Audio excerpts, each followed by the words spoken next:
মাদক বিরোধী অভিযান চালালো মুর্শিদাবাদ জেলা পুলিশের সাগরপাড়া থানার পুলিশ। গোপন সূত্রে খবর পেয়ে মাদক বিরোধী অভিযান চালায় মুর্শিদাবাদের সাগরপাড়া থানার চর বটতলা এলাকায়।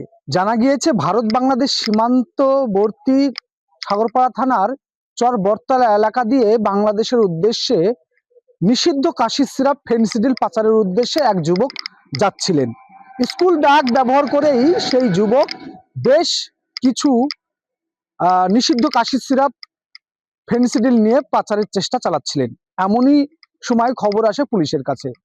তড়িঘড়ি পুলিশ গিয়ে হানা দেয় এবং ওই যুবককে আটক করে তল্লাশি করতেই দেখা যায় তার ব্যাগ ভর্তি নিষিদ্ধ কাশির সিরাপ। তারপরেই যথাযথ নিয়মে তাকে গ্রেপ্তার করা হয় এবং আজ 7 দিনের পুলিশে হেফাজতের আবেদন জানিয়ে জেলা আদালতে পাঠানো হয়েছে।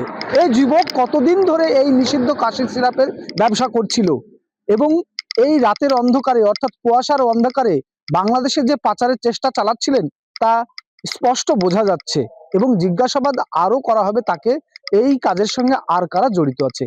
দেখা গিয়েছে বিগত কয়েক মাস ধরেই কিন্তু মাদক বিরোধী এবং আর্মস বিরোধী অভিযান চালাচ্ছে মুর্শিদাবাদ জেলা পুলিশ, আর একের পর এক সাফল্য পাওয়া যাচ্ছে এই পুলিশের। ঠিক তেমনই মুর্শিদাবাদের সাগরপাড়া থানা পুলিশের আরেকটি সাফল্য।